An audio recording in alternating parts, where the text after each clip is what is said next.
अभी हम लोग चर्चा करेंगे क्राइम मैनुअल का चैप्टर नंबर 4 स्पेशल रिपोर्ट के बारे में। स्पेशल अकरेंस या सुपरविजन नोट है या उसका इंस्पेक्शन कौन करेगा, कब करेगा, इसका चर्चा करेंगे। बेसिकली ये चैप्टर बहुत ही महत्वपूर्ण है। बोलिए क्यों? क्योंकि जो इसमें स्पेशल रिपोर्ट के बारे में दिया गया है और स्पेशल अकरेंस के बारे में, तो जो सबसे ज़्यादा क्वेश्चन पूछा गया अभी तक का परीक्षा का, देखिएगा क्वेश्चन उठाकर कंपलसरी रूल्स से पूछता है और 229 नहीं तो 230 किसी न किसी को एक बार पूछेगा।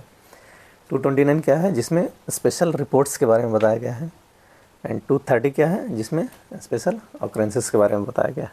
तो ये दोनों बहुत ही महत्वपूर्ण हैं और हम इसमें चैप्टर में चर्चा करेंगे कि स्पेशल रिपोर्ट हो गया तो क्या करना है, स्पेशल रिपोर्ट का जांच कौन करेगा, स्पेशल रिपोर्ट कितना अमाउंट का होगा, सुपरविजन कौन करेगा, कितना अमाउंट पे कौन सुपरविजन करेगा, और स्पेशल रिपोर्ट जो है वो कहाँ भेजेंगे, या पीसीएससी को जाएगा या डायरेक्ट डीजी को जाएगा। ये पूरा चर्चा हम लोग इसी में करेंगे। Without wasting time we will start. Number 1 है स्पेशल रिपोर्ट। तो स्पेशल रिपोर्ट कहेंगे किसको? पॉइंट नंबर 1 का 1 है कि in cases of theft of book consignment और railway material more than the value which may be fixed by DGRPF from time to time, the theft is to be registered at the RPF post. Then the senior DSC or CSC will send special report addressing to DG with DGRPF with a copy each to PCSC and all other concerned officers which may be specified by the direction. कहने का मतलब कि special report case वैसा case को कहेंगे जिसमें अगर theft होता है, चोरी होता है बुक कंसाइनमेंट का या रेलवे मटेरियल का, रेलवे प्रॉपर्टी का, और उसका जो वैल्यू है डीजी साहब फिक्स करते हैं टाइम टू टाइम। उसमें चेंजेस होता रहता है, जैसे कि पहले था 20 अभी 40 हो गया है रेलवे मटेरियल का 1000। तो ऐसे ही टाइम टू टाइम जो फिक्स करते हैं और उस वैल्यू का चोरी हो गया तो आपको स्पेशल रिपोर्ट भेजना पड़ेगा, और यह सीनियर डीसी डायरेक्ट डीजी को भेजते हैं। और आगे आएंगे क्या कुछ इसमें है। पॉइंट नंबर 2 है कि in matter related to book consignment, अभी लेटेस्ट है ये, in matter related to book consignment cases related to 80,000 rupees और more than, and cases of railway material value rupees 40,000 और more than 40, special report will be issued.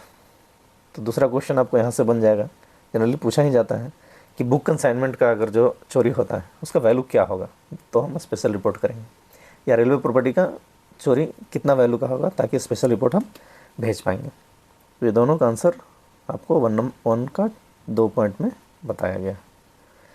तीसरा point है कि in case related to book consignment up to 2 lakh and in matter related to railway material up to 1 lakh, तो special report will be issued by addressing PCSC. ध्यान दीजिए, वहाँ पे क्या है कि सीनियर डीसी डीजी को भेजेंगे, और यहीं पे क्वेश्चन पूछता है, आप लोग गलती कर देते हैं कि जब वैल्यू कम हो तो ये तो पीसीएससी को ही एड्रेस किया जाएगा।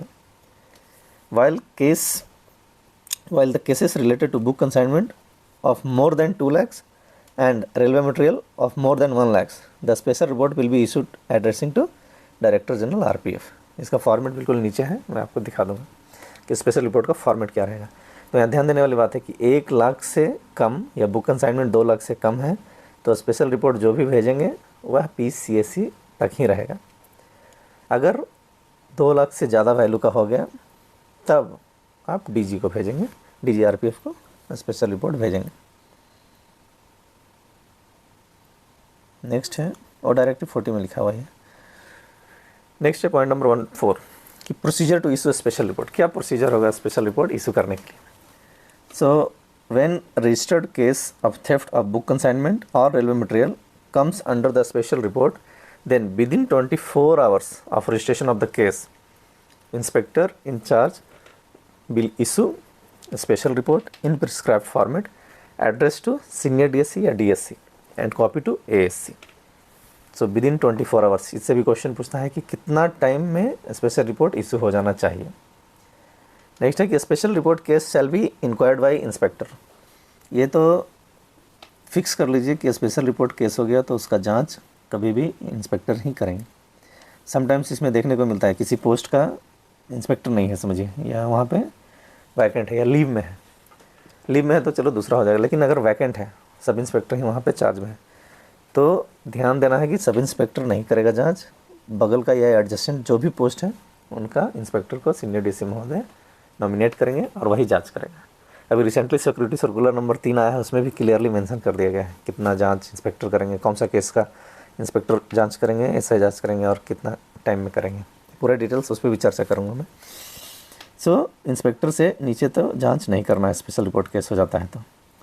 नेक्स्ट पॉइंट है कि सीनियर डीएससी या DSC on receiving special report from inspector incharge and within 24 hours of registration of the case shall issue special report in prescribed format addressed to PCSC DGRPF and its copy to as per format to PCSC and other officers। तो senior DSC जैसे ही report मिलता है inspector का उसी 24 hours में ही आपको, क्योंकि registration है वहाँ पे, ऐसा नहीं कि आपकी रिपोर्ट भेजने से 24 आवर्स है, रजिस्ट्रेशन से 24 आवर्स है, तो सीनियर डीएससी फिर उसी को प्रिपेयर करके डीजी साहब को भेजेंगे या अगर जो वैल्यू कम है तो पीसीसी को भेजेंगे और कॉपी उसका जो है जनरली डीआरएम को देते हैं और पीसीसी जीएम को देते हैं। तो ये कॉपी भी या जो भी कंसर्न डिपार्टमेंट का है उनको एक कॉपी दे देंगे। नेक्स्ट है कि after special report the supervision report या continuation report will be submitted by inspector to senior DSC and senior DSC to PCSC and then PCSC to DGRPF. So generally 15 दिन में आपको इसका कंटिन्यूएशन रिपोर्ट भी अवगत कराना है वरीय अधिकारी को कि 15 दिन में क्या प्रोग्रेस हुआ इस केस में। सिमिलरली जैसे ही आप डीएससी को भेजेंगे, सीनियर डीसी को भेजेंगे, सीनियर डीसी का काम है वहाँ ऑफिस का काम है कि वह पीसीएससी ऑफिस को भेजें, पीसीसी ऑफिस का काम क्या है कि वह डीजी महोदय को इसका सूचना दे। सो कंटिन्यूएशन रिपोर्ट कंपलसरी आपको चलता रहना है और वो भी फॉर्मेट दिया हुआ है।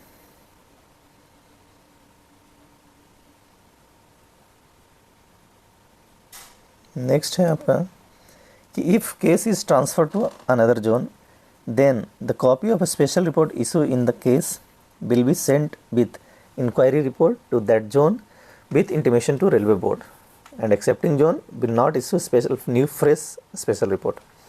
सो जनरली अनलोकलाइज केसेस में ऐसा देखा जाता है, हाई वैल्यू का केस हो गया, अगर आप रजिस्टर कर दिए हैं आरपीपी या स्पेशल रिपोर्ट तो अभी ये दोबारा फिर से स्पेशल रिपोर्ट नहीं होगा। ऐसा नहीं कि जो जोन में आप ट्रांसफ़र कर रहे हैं वहाँ फिर से एक स्पेशल रिपोर्ट होगा, फिर से सुपरविजन होगा, ऐसा नहीं। जहाँ हो गया केस फर्स्ट टाइम ट्रांसफ़र करने के बाद वहाँ पे स्पेशल रिपोर्ट करने का ज़रूरत नहीं है। ये टोटल डायरेक्टिव 40 में लिखा हुआ पॉइंट। सो ये तो हो गया स्पेशल रिपोर्ट का बात। अब सुपरविजन कौन करेगा, कितना वैल्यू में, क्या है उसका टारगेट भी हम लोग चर्चा करेंगे। So supervision of a special report in a special report cases on the basis of theft value place of occurrence या crime scene shall be visited by ASC, senior DSC या DSC, deputy CSC, CSC and PCSC. So in the following way, number 1 है क्या, for cases of book consignment of ₹80,000 जो first है, जितना value में आपका special report case होता है, जो लीस्ट है सबसे कम वैल्यू है, और more and less than ₹2 lakhs for book consignment हो गया, and for railway material 40,000 or more and less than 1 lakh. So concerned ASC will visit. So अगर पहला जो सबसे लिस्ट वैल्यू का स्पेशल रिपोर्ट हो गया या 1 लाख से कम वैल्यू का हो गया तो उसका विजिट जो करेंगे ओनली ASC करेंगे बस, और फॉर्मेट है दिया हुआ, फॉर्मेट में सुपरविजन नोट इशू कर देंगे। नेक्स्ट है for cases of book consignment value 2 lakh और उससे ऊपर एंड 4 लाख तक अगर बुक कंसाइनमेंट है तो सीनियर डीएससी करेंगे। सिमिलरली रेलवे मटेरियल अगर जो 1 लाख से अधिक और 2 लाख से कम है तो सीनियर डीएससी या डीएससी जो डिवीजन का हेड होंगे वह विजिट करेंगे और सुपरविजन नोट इशू करेंगे। थर्ड है कि for cases of book consignment 4 lakhs और more and up to 6 lakhs, तो 4 लाख से 6 लाख के बीच में डिप्टी सीएससी या सीएससी करेंगे, और अगर रेलवे मटेरियल 2 लाख से ऊपर 4 लाख से नीचे है तो डिप्टी सीएससी या सीएससी करेंगे विजिट और इशू करेंगे सुपरविजन नोट।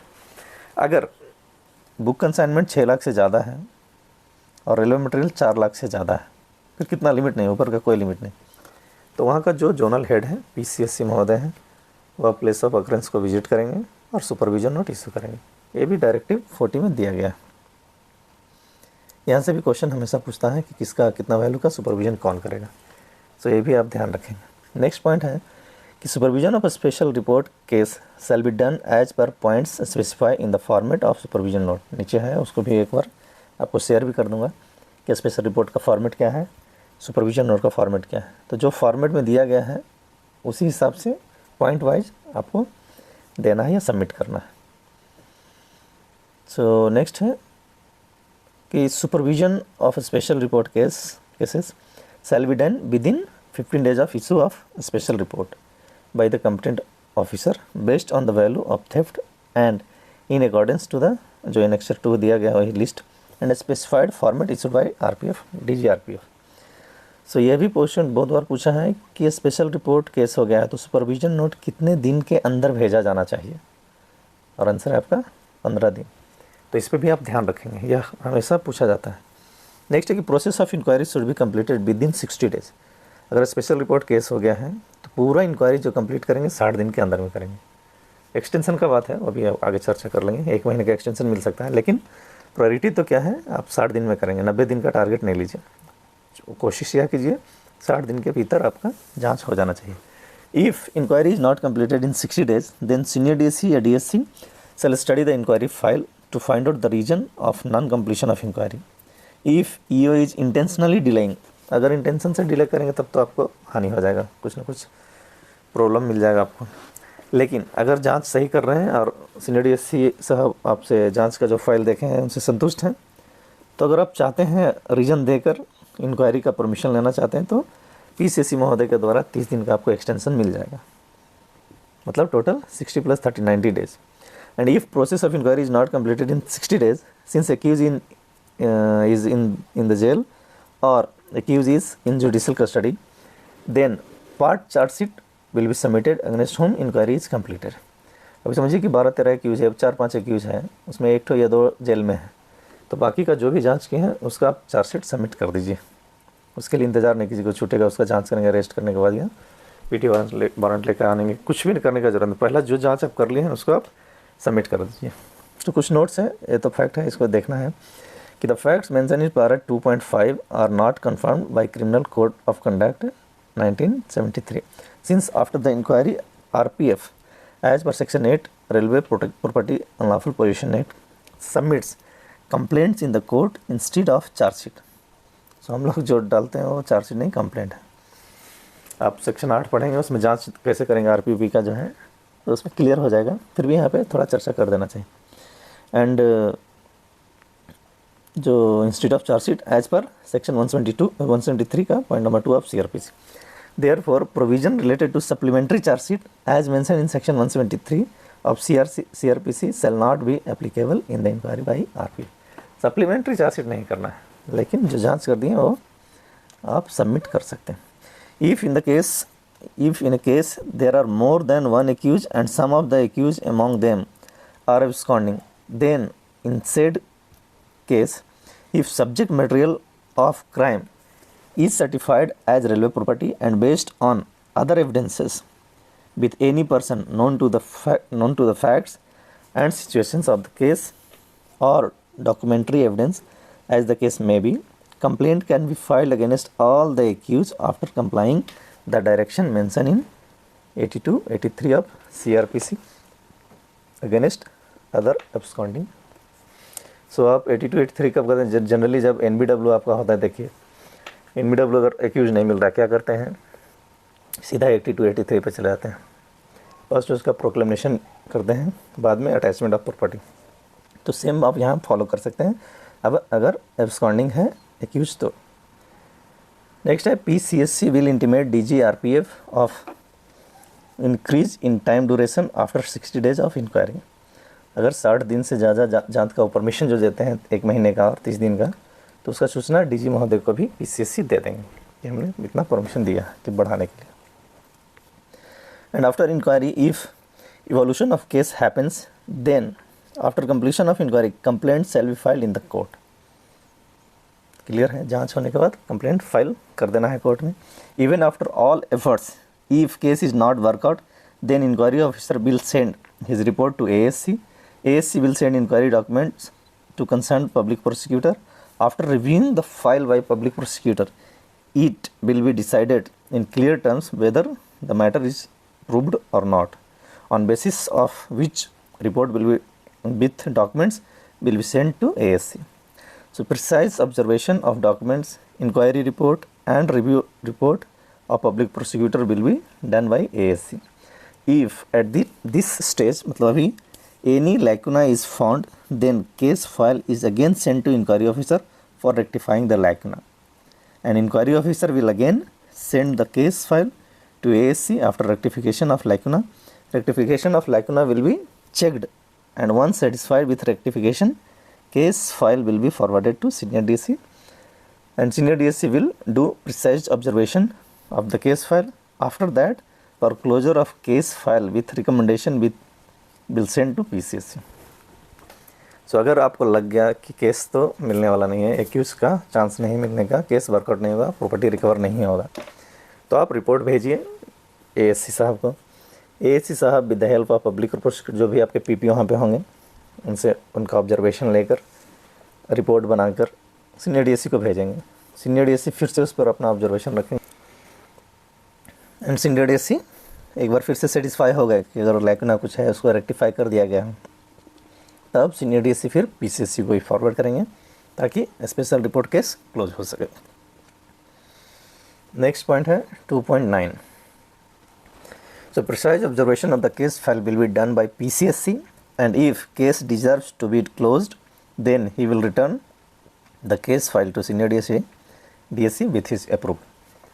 अगर पीसीएससी साहब के पास पहुँच गए तो ऑब्जर्वेशन करेंगे कि अरे ये क्लोज होने लायक है नहीं है। अगर होने लायक है तो अपना परमिशन दे देंगे, अप्रूवल दे देंगे कि आप सीनियर डीएससी सर को कि आप क्लोज कर सकते हैं केस को।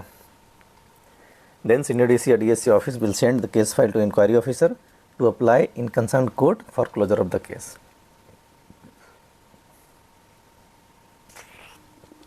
तब सीनियर डीएससी फिर पीसीएससी को ही फॉरवर्ड करेंगे ताकि स्पेशल रिपोर्ट केस क्लोज हो सके। नेक्स्ट पॉइंट है 2.9।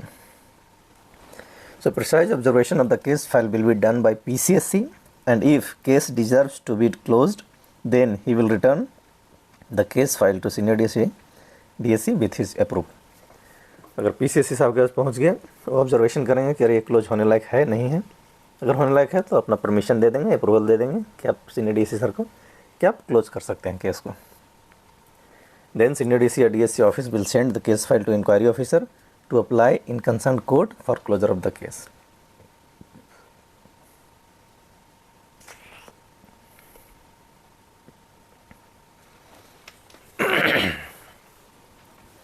And next point है कि if the concerned court inquiry officer will present with case file to public prosecutor, the public prosecutor will submit application for final report by inquiry officer with case file along with his opinion in the concerned court. सो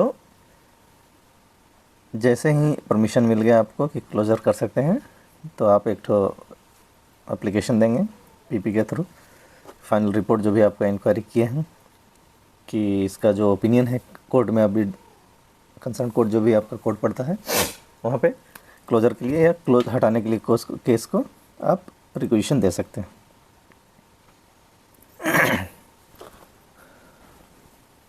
सो 2.11 है कि 2.11 in the concern court inquiry officer will present with case file to the public prosecutor.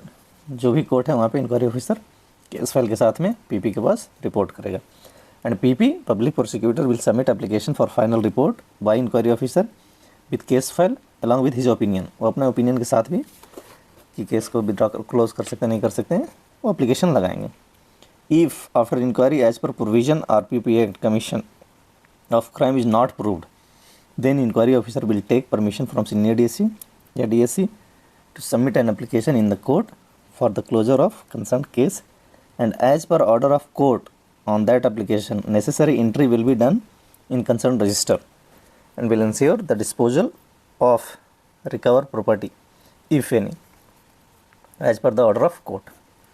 So public prosecutor से पूछकर application लगाना है, application लगा के बाद में क्लोजर के लिए सीनियर डीएससी को चिट्ठी लिख देना है। अगर कुछ प्रॉपर्टी है आपके पास रिकवर किए हैं तो उसका भी ऑर्डर लेना है कोर्ट से कि कैसे उसको डिस्पोज करना है। After acceptance of final report by court inquiry officer will close the case and do entry in daily diary along with concern register. So आपको एसआर रजिस्टर में और जो डेली डायरी है उसमें एंट्री डालना है कि अभी परमिशन हो गया इस केस का क्लोजर का। An intimation of closure of case will be given to senior DSC with a copy to ASC. And senior DSC या डीएससी जो भी हैं will intimate PCSC. PCSC will send this information to DGRPF. Next is senior DSC. Yeah, DSC will ensure the compliance of instruction given in inquiry of special report cases and supervision note that all action are being done as per instruction without any unnecessary delay. So ये senior DSC पक्का ensure करते हैं हर एक complaints का कि आप जांच कर रहे हैं तो कैसे हैं, जो सुपरविजन नोट में इंस्ट्रक्शन दिया गया उसको पालन हुआ या नहीं हुआ. सो इसको बिना डिले करके आप पालन करना ही है. On action being completed as per instruction of senior DSC instruction, senior DSC will send report to PCSC that not action is pending in said special report case and all instruction mentioned in supervision note are complied. तो जैसे supervision जो भी officer किए हैं उसका हर एक point को आप कंप्लाई करना है, किसी भी को छोड़ना नहीं. And ASC crime will review the report of senior DSC या DSC if required. Comments from public prosecutor headquarter will be taken after appropriate proceedings. Inquiry file will be presented to PCSC through CSC, and then PCSC will take decision on inquiry file that whether report sent by senior DSC DSC is valid. If valid, then order for closure of the case will be issued. Else, order of necessary action will be issued. Further proceeding will be done by concerned as per instructions. सो जो supervision note comply किए हैं वहाँ headquarter में ASC crime check करेंगे, PP से थोड़ा opinion भी लेंगे, देन पुटअप करेंगे PCSC के पास थ्रू CSC. बाद में PCSC से आपको लगेगा कि अगर ये ठीक है तो आपको वैलिड है तो ऑर्डर कर देंगे, उसको अपना डिसीजन दे देंगे. अगर उनको लगेगा कि नहीं और कुछ करना है तो फिर से वो निर्देश दे सकें. सेम है to localise case. If a special report case under unlocalise head is transfer to other zone other railway, then receiving zone या receiving railway will issue supervision note as per rule. कि अगर localise करना है case को और unlocalise था, if special report case under unlocalise head is transfer to other zone railway, तो receiving zone supervision note